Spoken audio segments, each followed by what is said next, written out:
Early turnover for the Blazers. Pacers the other way. Warren able to feed it in. Alize Johnson getting the start for the Pacers. Dame feeding Nurk up top. Big fella down low. Got plenty of space to operate here. Nurk, left shoulder. You love to see it. Terry Stotts said he's just going to open it up, allow his players to kind of figure things out. They will have the support of the coaching staff, of course, but when you got to back think this year, you might see a team advancing further than they would have if things were normal, if you had home court advantage, if you did finish the season. Carmelo plays, the body looking good, in shape. But, Jordan, I think about Carmelo coming back with the front line of Nurk and Zach. All of those guys can work together. Sampson and Brogdon whipping it around the outside. Warren, 8 left to shoot on the shot clock. Warren with the pull-up jumper over Nurk. Splashes that. That's something that we really missed, from him. Blazers lead by 3. Dame sinks the free throw after the defensive 3 and the key call on the Pacers. And nice pass from up in the post up. And CJ with the opportunistic cut.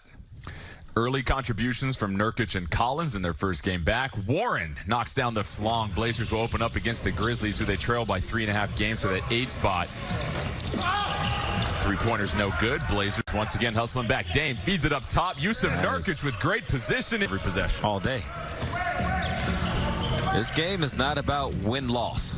So the importance of this game comes through execution more than anything. Oh, Zach, that's how you feel?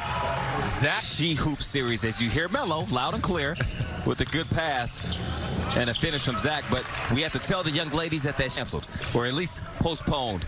And so we're just glad that we got back to this point. Melo with a couple of aggressive rebounds. Zach with some more strength on the finish. CJ's 3. It's in the league. Looked natural. Nothing looked forced, like a 2-guard trying to figure out the point guard position. And knocks down the shot. All you need from the Blazers is 8 good games. And with the mindset that Damian has, as he knocks down, he can do it. And Nurk and Zach looking good. It's just a lot of optimism. And a lot on the line for the Blazers, a potential play-in game if they maintain that 9 seed. Zach Collins with the rejection. 10 to shoot on the shot clock. McConnell wants to try the giant again. Pump fake on the outside. That's one of 2 Holiday brothers who knocks down. Out there, he don't need any help. Yusuf Nurkic operating in the post, spin move to the right once again, and their buckets. He's got 4 points, 6 rebounds already in this first quarter. He's gonna mess around, have me pulling the thermometer out early. First quarter. Starters have stayed in this entire first quarter for the Blazers. We've seen a substitution for the Pacers. Dame working the 2-man game with Nurk. Nice. Dame whips it to Collins. Collins with 1 second differential between shot and game clock here. CJ will dribble it at half court right now, defended by Holiday. Getting a feel for where the defense is going to sit at. Yusuf Nurkic waiting patiently to set the screen. CJ works around it. Now. The fun is how do you play? Are you on a string? Are you communicating well?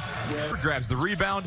Blazers back in business. Yeah, McConnell got a step on Ant, but Ant has the hops to distract the shot. Oh, my goodness. Them boys eating down there. Gary Trent's the front of the rim.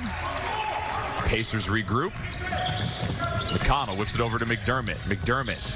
Holiday in the corner. So they find their shooting touch. They trail by 4.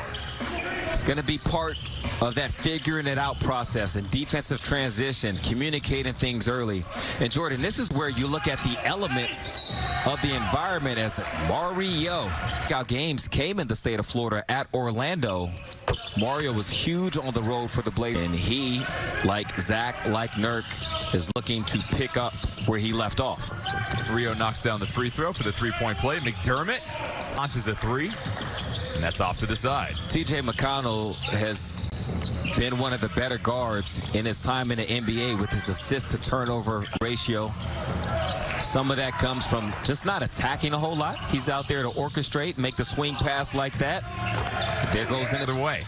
Here comes Gary Trent Jr. in transition. He'll only get better. Well, while work is no good, Pacers go back the other way. That traffic is no joke sometimes, my friend. Make sure you keep your eyes open. Always. I ain't trusting no self-driving car or nothing like that. Oladipo kicks it up top to Brogdon. Pacers have gone with the substitution here. Warren, Sampson, Oladipo, Brogdon. Is that find the connection from outside? There's 6-3 on this one. But here's Gabriel. He can handle the rock now too, Lamar. Yes, he can. And he can shoot it. Gabriel, which I don't know about you, Lamar, feels like 5 years ago. Yeah, your big voices, Coach Dale Osborne, not in attendance in Orlando, but you still got Coach Moran, Coach McCullough, Nate Tibbetts. Those guys are vocal, and any coach can talk to any player and get the same type of respect. You don't find that on every staff. You certainly don't. And as you sit back and listen to the acoustics of HP Fieldhouse as Sampson fights for the rebound, gets able to see over the top of the defense, find Gary Trent, who runs the right cut. Ooh, smooth finger roll for thought in midair. Yeah, he can figure it out. He can figure it out. He can have a conversation up there with himself, think about what he wants to do. I barely got time to blink nowadays when I jump, Lamar. Brogdon working his way in the paint. That flip shot falls, and the Pacers stay with Pacers gather it up. Sumner tries to handle Gabriel, scoops it up, feeds Hezonja in transition. Hezonja passes by Brogdon. As well, too, 10 assists. But as Lamar mentioned, 5 block shots as we pick up action. Once again, Brogdon defended by Dame. Warren trying to get this one up over Zach Collins. His chase down block against Denver last year in the playoffs is one of the big defensive plays of the playoffs. So CJ getting it done on that side, and Brogdon will give the Pacers. But watch him in one-on-one defense. It is not often that he just gets beat on direct line drives. Oladipo losing sleep over it at night. If you start really going into some of the things that are communicated on the floor, but that's part of this experience. It's different. Carmelo bulldozes his way to the rim. Nurk gets the offense. That ping pongs off the top of the backboard. Blazers will walk it back up. Carmelo reaches up and over Oladipo. Dame again changing the dimensions of the court defensively. Malcolm Brogdon has to pick him up 30 feet from the basket. Malcolm responds on the other end with the third. The Pacers just 31% from beyond the arc. Dame still trying to knock down his second three of the game. That one's no good. Brogdon pushes it back down. Warren, a couple of steps right there, but officials don't see it. Here comes Brogdon trying to go one-on-one against Collins. Deep three from Brogdon. And scrimmages are a chance to sort of get your legs underneath you and get used to playing against start your first of 8 games. Don't show him too much, although Dame has put out enough film this season for everybody to know. But what's interesting about that, you'll still see teams, as Nurk goes to the right hand, they forgot that he can really shoot from 40 feet. It's just so unnatural. You're not used to guarding out there like a guy's about to pull up. Well, we saw during that stretch run in January how teams were defending him as soon as he crossed off, screening incorrectly. CJ's second foul of the game. Oladipo feeds it inside. Spin move is just want to see what's going to happen. And there are a lot of questions that are unanswered. And it will be a flow as you go type of situation. Sampson's flip shot is good for the Pacers. Sampson with 7 points on the afternoon. Nurk. Sumner can't handle it. Good jab at the last second from Melo. Nurk up top, bounce pass to CJ, and that's what it brings CJ. Gets rejected. He can shoot those. He's been shooting a lot over the last few weeks. And Jordan, his second season with the team, going into training camp as Mario pulls up for the training camp when the doors were closed and everybody wasn't allowed to be in there. So a lot of people didn't get to see this. He was shooting pull-up jumpers, threes off the dribble. So Indiana, some red-hot three-point shooting. McDermott, the third Pacer in double figures. Blazers, just 4 of 18 from beyond the arc. Nurk finds CJ. CJ, no good. Leaf recovers. McConnell back with it.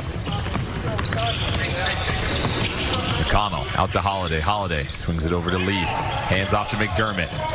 Hezonja closing out on Holiday. 10 to shoot on the shot clock. Holiday through the you can shoot the rock. You can find yourself on the court in some capacity. It's the trend. A lot of offenses are designed to try to look at the analytics of each shot. Looking for that three-point shot or a layup, get to the free throw line. So there's a lot more freedom to shoot the ball now. Dame, a beautiful feed out to Hezonja. One finds Hezonja in transition. Hezonja, Gary Trent Jr., no hesitation. Grazes off the side of the rim, and McConnell looks to push. McDermott thought about the lob, but McConnell got the 3-2.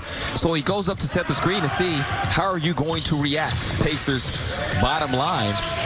And it forces the foul. Gary Trent Jr. able to cash in on the 2. So good heady IQ play from Wenyen Gabriel and the Blazers. 7 points for Gary Trent Jr. as his little jumper connects. Holiday from the corner for the Pacers, and it's been the fix to give that slight feel of a home court. But as we said at the top of the show, really have to credit the NBA for the atmosphere that they created down here in Orlando. Yeah, and also what you see on the court is the Black Lives Matter across the midcourt, which is very important. And then also being able to have a command of the team. That's really tough for young point guards to be able to come in the league and get command of the entire roster, the respect. And that's something we saw Damian Lillard do from his first season, Rookie of the Year, and has not. It is just being able to tune out those distractions, whether they're positive or negative. It seems like getting into that right headspace ball and be ready to go. And this roster is comprised of all of those kind of guys. So for Zach, he's in the room reading in his off time. For Dame, he's got the studio set up as Holiday gets the 2. Once again, you just see the camaraderie of this team. And Dame and Nurk finally able to take the court together for the first time. Nice feed by Gary Trent Jr. Quarter, first scrimmage. Go get that. Go get that. Make that 4 blocks at 6 in his previous 28 outings. And Jalen Horde, Lamar, I know you like that bucket yes, right there. Yes, sir. 10 Blazers have hit the scoring column. They're getting hype out there. Lamar getting his ATP. I'm sure you folks at home really care. Leaf, Sumner, Bowen II, and Mitch we'll get that out on the court. Oh, I wish he would have gone up to get that. I think Wenyen, with his long extension, he could have made a play at a block there. Tried to get the swipe, didn't get it. That's all right. Blazers 7 blocks on the game. Wenyen Gabriel accounting for 4 of them. Gary Trent Jr. gets into the paint, scoops his 3, bounces off. Gary Trent Jr. collects. Just under 3 minutes left in this final period. Hazonia has knocked down a couple of threes. They call that handles against Gabriel. Gabriel leading shot blocker in this game. Sumner turns it over. And here comes Adams. Adams pushing in transition. Make that 11 Blazers. One-on-one, talking mad noise the whole time. They're asking us, did he foul me? Was that a 2? Was that a... Highly competitive.